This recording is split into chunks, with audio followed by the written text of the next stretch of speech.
سورج طلوع ہونے سے پہلے ہی بازار میں دکانیں کھل چکی تھیں۔ دکاندار دکانوں کے باہر سامان رکھ ہی رہے تھے کہ جب ایک 65 سالہ عبداللہ بن ایاز کے چلانے پر سبھی لوگ اس جانب متوجہ ہوئے تھے۔ وہ چلا کر حواس باختہ ہو کر کہہ رہا تھا کہ اے لوگو، یہ دیکھو، یہ کیسی قیامت آن پڑی۔ یا الہی، میری تو سانسیں تھم گئیں، یہ کیسا قہر ٹوٹ پڑا۔ اس طرح کے جملے سن کر سبھی لوگوں کی بھیڑ اکٹھی ہو چکی تھی، لیکن جو منظر اس بوڑھے شخص کی دکان کے سامنے سب نے دیکھا، کئی لوگ بھوکلا چکے تھے۔ ایک معصوم کم سن بچے کی لاش دکان کے باہر کونے میں تھیلے میں لپٹی رکھی تھی، مگر لاش کا جو حشر تھا وہ ناقابل بیان تھا۔ معصوم بچے کا ایک بازو موجود ہی نہیں تھا، جبکہ دوسرے بازو کا گوشت یوں لگتا تھا جیسے نوچ نوچ کر ہڈیوں سے جدا کیا گیا ہو۔ بچے کی حالت اس قدر بری تھی کہ نڈر سے نڈر انسان بھی یہ منظر دیکھ کر کانپ جائے۔ لوگ یہ سب واقعہ دیکھ کر رونے لگے کہ یہ کیسا غضب ہو گیا سلطنت میں۔ ایک شخص اس بچے کو پہچان گیا تھا، کہنے لگا، جاؤ جا کر کوئی کلثوم کو اطلاع کرو، یہ تو اس دکھیاری بیوہ کا بیٹا ہے، وہ زمانے کی جھرکیاں سہ رہی تھی۔ ارے اس کی تو دنیا ہی اجڑ گئی۔ جب لوگوں کو یہ پتا چلا کہ وہ اپنی ماں کا واحد سہارا تھا تو لوگ مزید آبدیدہ ہو چکے تھے، مگر اس بچے کے ساتھ ایسا ظلم کون کر سکتا تھا جس پر جگہ جگہ دانتوں کے گاڑے جانے کے بھی نشانات موجود تھے۔ صاف ظاہر تھا کہ بچے کو تشدد کا نشانہ بنانے کے بعد مارا گیا ہے۔ سلطان محترم قدم پا قدم چلتے ہوئے آگے بڑھ رہے تھے۔ وہاں پر لوگوں کا ایک ہجوم سا لگا تھا۔ دیکھو دیکھو، سلطان محترم آگے، ارے آگے سے ہٹو، سلطان محترم خود یہاں پر تشریف لا چکے ہیں، اب تو وہی خود فیصلہ کریں گے کہ کون ہے وہ درندہ جس نے یہ کام کیا۔ اس طرح کی کئی سرگوشیاں تھیں جو اس وقت اس بازار میں گونج رہی تھیں۔ سلطان محترم نے آج جو واقعہ اپنے سپاہیوں کے منہ سے سنا تھا، شاید ہی آج سے پہلے کبھی اس طرح کے واقعات ان کے سامنے رونما ہوئے تھے۔ انہیں تو یقین ہی نہیں آیا تھا کہ ایسا بھی ممکن ہے۔ پھر بھی ایک پروقار شخصیت کے حامل سلطان محترم چہرے پر بغیر کسی تاثر کے آگے بڑھے تھے۔ سامنے ہی زمین پر تقریباً 6 سے 8 سال کی درمیانی عمر کا بچہ لیٹا تھا، اس کے اوپر ایک چادر ڈالی گئی تھی۔ سلطان محترم نے اپنے ساتھ کھڑے سپاہی کو اشارہ کیا تو وہ سپاہی آگے بڑھ کر اس کے منہ سے کپڑا ہٹانے لگا۔ کپڑا ہٹاتے ہی اس بچے کا چہرہ جب سلطان محترم پر آشکار ہوا تو وہ اپنی آنکھیں بند کر چکے تھے، بچے کی لاش دیکھنے کے قابل نہ تھی۔ اللہ اکبر، انا للہ و انا الیہ راجعون، یہ الفاظ سلطان محترم کے لبوں سے نکلے تھے۔ اس بچے کے پہلو میں ایک عورت بیٹھی تھی، گھٹنوں میں سر رکھے، مکمل پردے میں تھی، پھوٹ پھوٹ کر رو رہی تھی۔ جیسے ہی اس کے پاس بیٹھی عورت نے اسے کندھے سے ہلا کر بتایا کہ اٹھو، سلام کرو، سلطان محترم بذات خود تشریف لائے ہیں، تو وہ اٹھ کر بے ساختہ کھڑی ہو گئی۔ قدم ڈگمگا رہے تھے، ایسا لگتا تھا جس ستون کے سہارے وہ خود کو مضبوط سمجھتی تھی وہ ستون آج گر چکا تھا۔ اگلے ہی پل سر جھکا کر سلطان محترم کو سلام پیش کرنے لگی، لیکن اس کے الفاظ اس کے منہ میں ہی دم توڑ چکے تھے۔ سسک سسک کر رونے لگی اور کہنے لگی، سلطان محترم یہ دیکھیے میرے بچے کے ساتھ کیا ہو گیا۔ مجھ بیوہ دکھیاری کا میرا یہ لال ہی میرا سہارا تھا، سوائے اس کے اور میرا اس دنیا میں تھا ہی کون۔ پہلے شوہر اس دنیا میں مجھے تنہا چھوڑ کر چلا گیا اور اب آسرا تھا تو صرف اس بیٹے کا۔ لوگوں کا جھوٹا کھانا کھا لیتی تھی، لوگوں کے گھروں کے باہر گرے اناج کے دانے چن کر میں اپنا اور اپنے بچوں کا پیٹ پالتی تھی، چکیاں پیستی تھی۔ بس یہی خواہش تھی کہ ایک روز میرا یہ بچہ جوان ہوگا اور پھر ہمارے حالات بدل جائیں گے، مگر دیکھیے ایک درندے نے میرے بیٹے کا کیا حشر کر دیا۔ سلطان محترم نے جب اس خاتون کے یہ الفاظ سنے تو انہیں شدید دکھ محسوس ہوا تھا۔ سامنے زمین پر بے سود پڑے بچے کو دیکھا تو ایک پل کو تو سلطان محترم کی روح بھی لرز چکی تھی، کیونکہ وہ بچہ بالکل زرد پڑ چکا تھا۔ ایسے لگتا تھا جیسے اس کے پورے وجود پر کسی نے ہلدی ملدی ہو، بالکل کمزور، گویا ہڈیوں کی پوٹلی سے مشابہت رکھتا تھا۔ ایسے لگ رہا تھا جیسے اس کے بدن میں خون موجود ہی نہ ہو۔ یہ پر اسرار واقعہ 5ویں مرتبہ اس علاقے میں پیش آ رہا تھا۔ لوگوں کا کہنا تھا کہ یہ پراسرار واقعات صرف بچوں کے ساتھ ہی پیش آ رہے ہیں۔ آئے روز کوئی نہ کوئی بچہ گم ہو جاتا ہے اور جب ملتا ہے تو اس حالت میں کہ دیکھ کر لوگوں کی روح کانپ جاتی۔ گزشتہ ہفتے جو بچہ ملا تھا اس کے چہرے پر گوشت موجود ہی نہیں تھا۔ ایسے لگتا تھا جیسے کسی نے نوچ کر اس کے منہ سے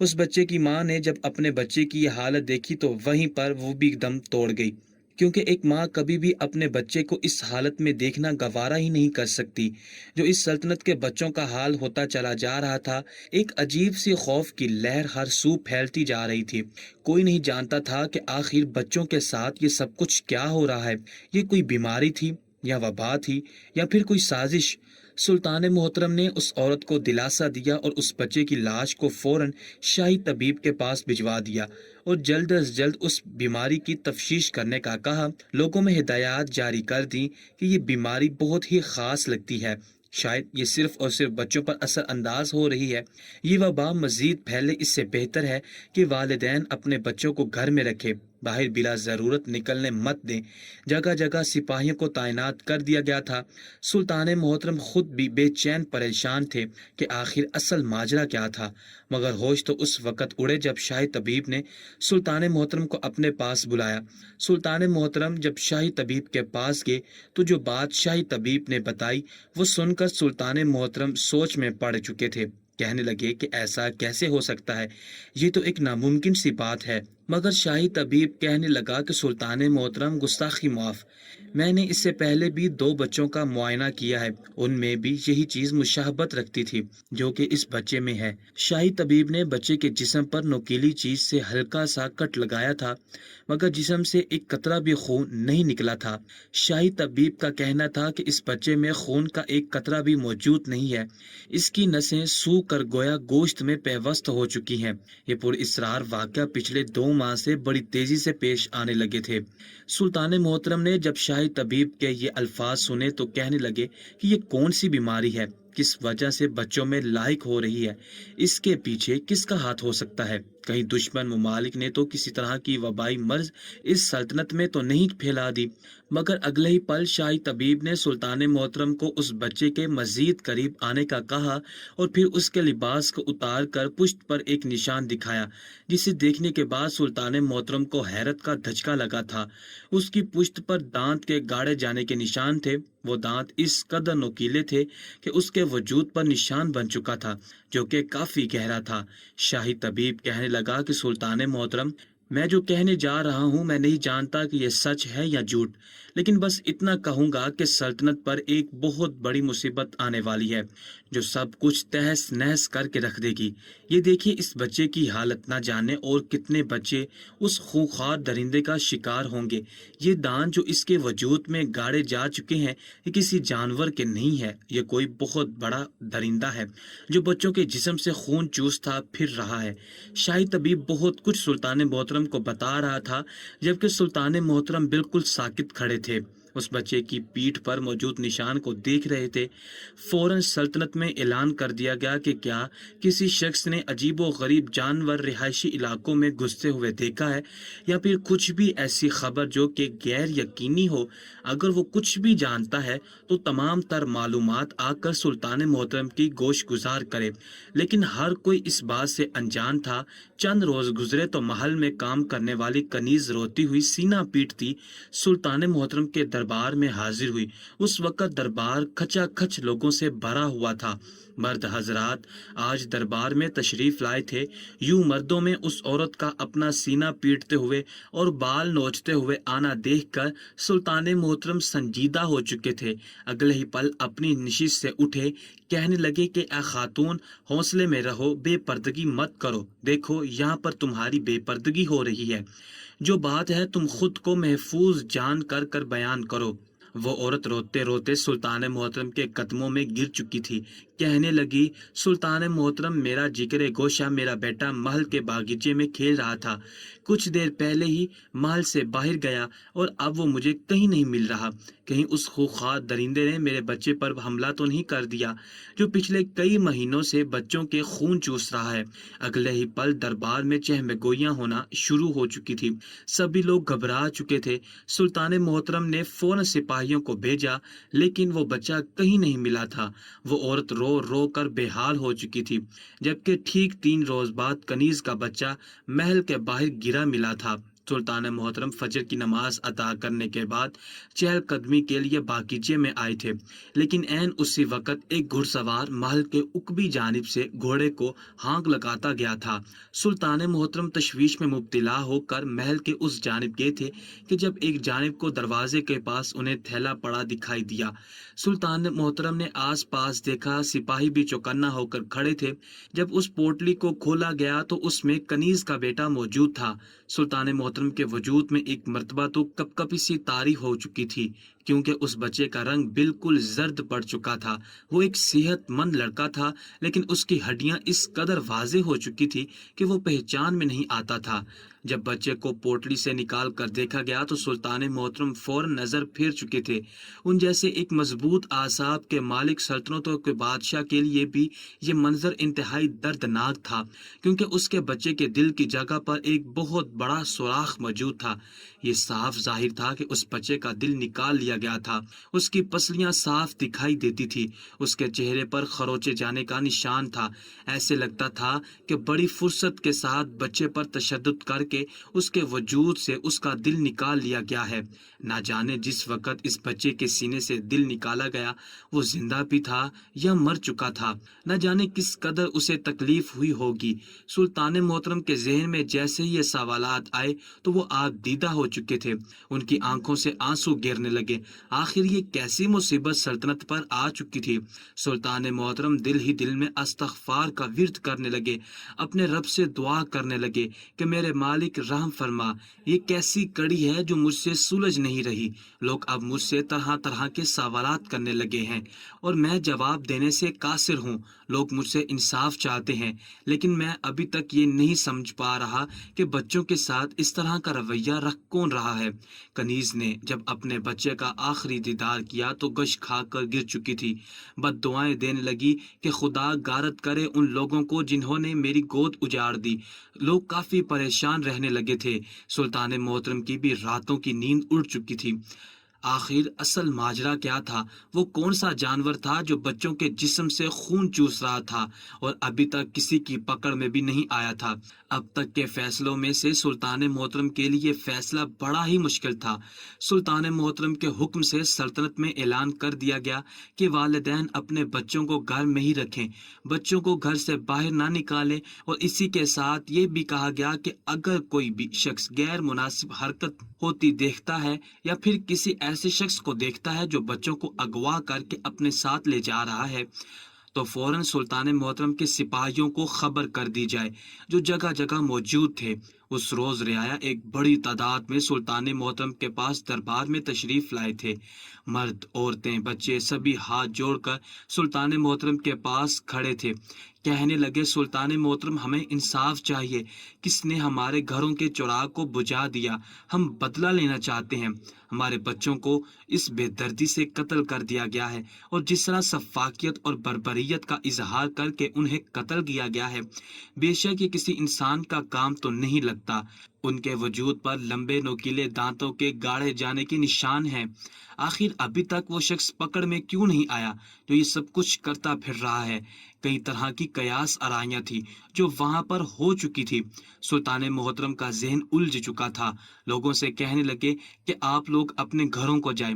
7 دن کے اندر اندر میں وعدہ کرتا ہوں، خدا کو حاضر و ناظر جان کر کہتا ہوں کہ آپ سب کے سامنے اس شخص کو لا کر رہوں گا، چاہے پھر وہ انسان ہے یا پھر کوئی درندہ، جس کی وجہ سے بچوں کے ساتھ اس قدر ظلم ہوا ہے۔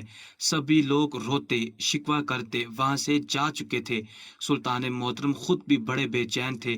اپنے کمرے میں گئے اور جائے نماز بچھا کر خدا کے حضور التجا کرنے لگے۔ وہ کسی چھوٹے بچے کی مانند سسک سسک کر اپنے رب کے حضور رو رہے تھے۔ ان کی ریش آنسوؤں سے بھیگ چکی تھی۔ روتے ہوئے بس اپنے رب سے یہی دعا کر رہے تھے کہ اے میرے رب، اپنے حبیب کے صدقے میری مدد فرما، میں ایک کمزور انسان ہوں، میری مدد فرما۔ آخر کون ہے وہ شخص جو بچوں کو اس قدر ظلم کا شکار کر رہا ہے؟ سلطان محترم کتنے ہی دیر روتے رہے، اپنے رب کے حضور التجا کرتے رہے اور پھر اپنے کمرے سے باہر نکلے